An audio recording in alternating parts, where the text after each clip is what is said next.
dengan siapa? Itu Umi Zaratunisa, Bu. Mbak Umi Zaratunisa. Nama panggilannya siapa, Bu? Mbak, biar nanti Ibu enak gitu manggilnya. Itu, Bu. Panggil saja saya Ninis, Bu. Mbak Ninis ya. Mbak Ninis gimana kabarnya? Itu, Bu. Baik kabar saya. Tadi sebelum Mbak Ninis pergi ke sini, Mbak Ninis kegiatannya ngapain dulu? Nggak ada sih, Bu. Dari rumah ke sini terus macet, panas. Udah gitu aja, Bu. Ada hal yang Mbak Ninis ingin ceritakan kepada Ibu? Ada, Bu. Ada yang mau saya Nah, nanti di sini ada, Ibu jelaskan dulu ya, Mbak. Nanti di sini ada asas keterbukaan sama asas kerahasiaan. Nanti ketika, berarti Mbak Ninis tahu kan kalau proses konseling itu gimana? Nggak tahu sih, Bu. Ini baru pertama kali ini. Proses konseling itu nanti Mbak Ninis datang kepada Ibu, nanti Ibu membantu untuk memecahkan masalah yang Mbak Ninis hadapi, seperti itu, Mbak. Di dalam proses konseling itu terdapat asas kerahasiaan dan asas keterbukaan.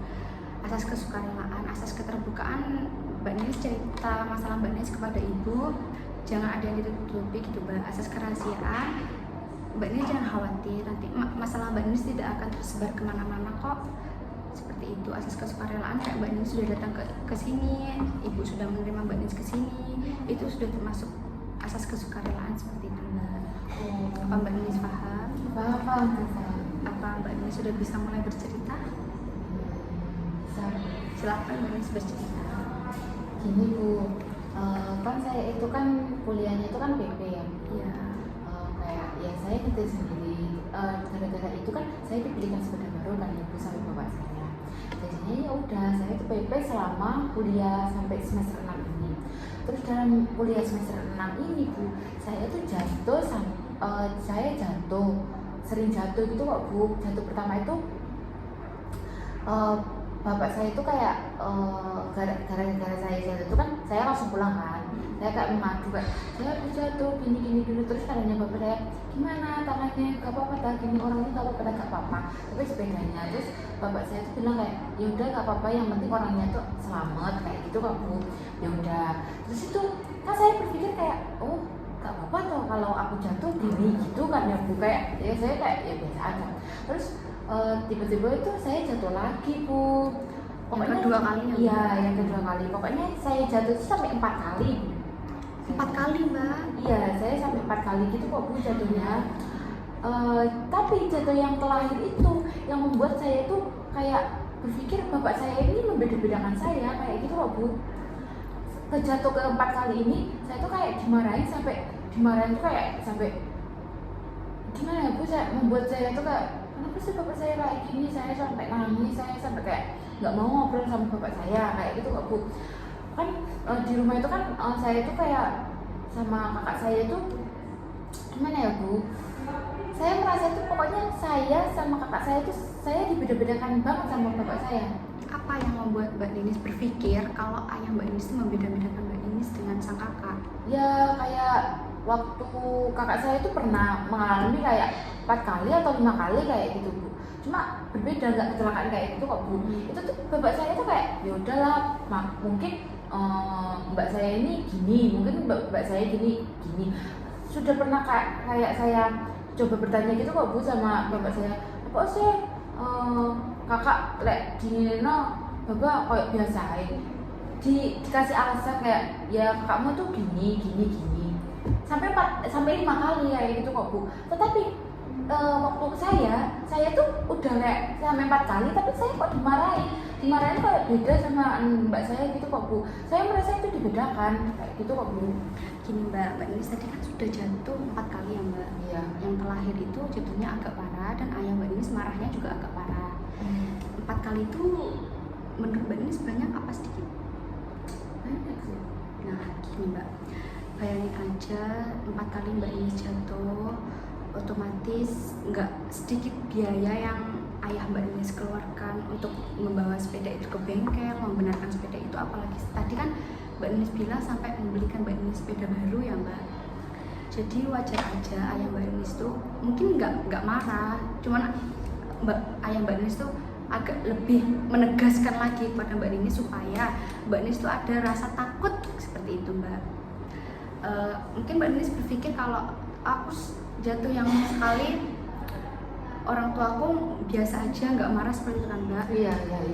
Mbak Nis berpikir nggak kalau misalnya Mbak Nis jatuh lagi dan responnya orang tua Mbak Nis itu biasa aja dan nggak marah, Mbak Nis mungkin akan menganggap hal seperti itu sepele kan? Iya sih Bu.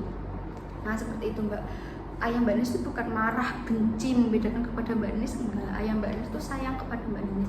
Ayah Mbak Nis itu seperti itu khawatir, marah yang nadanya agak tinggi itu menegaskan kepada Mbak Nis biar Mbak Nis itu agar lebih hati-hati lagi dalam berkendara, apalagi sampai 4 kali loh Mbak. Orang tua mana yang nggak khawatir? Orang tua Mbak Nis itu sayang kepada Mbak Nis, khawatir kepada Mbak Nis, nggak ingin kejadian itu terulang lagi dan lagi seperti itu Mbak. Iya Bu. Ya sih Bu, saya kasihan juga sama bapak saya sih. Tadi Mbak Nis juga bercerita kalau kakak Mbak Nis sampai 5 kali. Iya. Kalau ibu boleh tahu 5 kali itu kakak Mbak Nis apa melakukan kesalahan yang sama dengan Mbak Nis? Apa kesalahan lain? Itu Bu. Kayak kan mbak saya itu kan dibeliin barang ya Bu. Iya. Barangnya itu kayak sampai 5 kali hilang kayak gitu kok Bu. Mbak saya tuh ngehilangin barangnya, terus tuh bilang sama bapak saya ya dibilangin kayak kok bisa sih hilang kayak gitu. Terus besoknya lagi dibeliin, hilang lagi sampai peng 5 itu kayak cuma diomongin kayak gini, kalau ini hilang lagi gak bakal beliin kayak gitu kok. Itu kayak ya udah biasa aja kayak gitu kok Bu. Ya coba Mbak Nis pikirkan ya Mbak sekarang. Ini barang kakaknya Mbak Nis tadi kan ngilangin barang gitu Mbak keseringannya. Nah kalau Mbak Nis ini kan yang sampai 4 kali itu kan kecelakaan itu kan berbahaya Mbak. Sekarang nilai kehilangan barang sama kehilangan kayak sepeda ya jatuh itu otomatis sepeda gitu Mbak. Gini ya Mbak, kayak tadi permasalahan kakak Mbak Nis kehilangan barang yang sering dihilangkan, sedangkan Mbak Nis masalahnya jatuh kecelakaan. Jadi otomatis wajar kalau misal ayahnya Mbak Nis itu marahnya berbeda, karena kalau marah ke kakaknya Mbak Nis kan barang Mbak, barang ini bisa barang hilang bisa beli lagi, bisa ganti lagi. Tapi kalau permasalahannya Mbak Nis yang tadi katanya sampai jatuh lebih dari 3 kali 4 kali, wajar nggak sih orang tua Mbak Nis tuh nantinya mungkin berpikir kalau misalnya kamu jatuh terus, kecelakaan terus, ya kalau misal sepeda yang rusak bisa Mbak ganti lagi, beli lagi. Tapi kalau di dalam kecelakaan tuh Mbak Nis jatuh parah, Mbak Nis sampai masuk rumah sakit, lantas bagaimana Mbak? Iya sih Bu. Iya kan Mbak, jadi seperti itu. Wajar orang tua Mbak Nis tuh mungkin agak tegas kepada Mbak Nis karena itu tadi khawatir kepada Mbak Nis, apalagi sebelumnya Mbak Nis sudah sering jatuh seperti itu Mbak. Iya sih Bu, saya cuma kayak berpikir kalau bapak saya itu pilih kasih antara kayak gitu, ternyata ya bapak saya sebenarnya sayang ya Bu sama saya. Ayah Mbak Nis itu bukan pilih kasih, cuman ayah Mbak Nis itu nggak mau Mbak Nis jatuh, nggak mau kehilangan Mbak Nis seperti itu Mbak. Kalau barang yang hilang kayak yang dikatakan permasalahan di kakaknya Mbak Nis tadi bisa beli lagi Mbak, tapi kalau nyawa seseorang, nyawa anak, apalagi Mbak Nis anak kesayangan, gimana? Iya kan Mbak? Jadi wajar kalau ayah Mbak Nis tuh agak marah dan lebih teliti lagi dalam menjaga Mbak Nis seperti itu Mbak. Iya Bu, saya paham. Sekarang saya kayak menyesal gitu kok Bu, menyalahkan bapak saya. Seperti itu. Gimana setelah Mbak Nis bercerita, gimana perasaan Mbak Nis? Apa masih berpikir kalau orang tua Mbak Nis itu menyalahkan dan membeda-bedakan Mbak Nis? Enggak sih Bu, ini dari pikiran saya sih sekarang ya Bu, habis bercerita kepada Ibu dan Ibu kasih pemahaman kepada saya, itu enggak sih Bu, kayak saya berpikir kalau itu bukan membeda-bedakan, tetapi itu emang udah porsinya, emang kesalahan saya di situ, kakak saya di situ, dan itu emang udah beda sekali kayak gitu kok Bu. Kayak emang saya sudah menyadari sih Bu habis dari sini. benar Mbak Ninis. Jadi Mbak Ninis sudah agak lega ya. Ya Bu, saya lega banget ini bisa bercerita seperti ini ke Ibu. Soalnya saya tuh udah mendem banget di rumah itu, saya tuh kayak udah nggak mau berbicara gitu loh Bu. Gara-gara itu ternyata saya salah dari pemaparan ini tadi.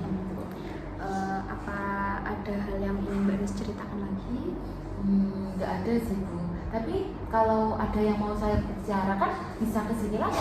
Boleh, Mbak Ninis boleh banget untuk datang menemui Ibu lagi kalau ingin ada sesuatu yang Mbak Ninis ceritakan. Berarti sesi konseling hari ini bisa Ibu akhiri? Iya Bu, bisa diakhiri Bu. Nah, makasih ya Mbak Ninis. Ya, terima kasih banyak ya Bu. Ya.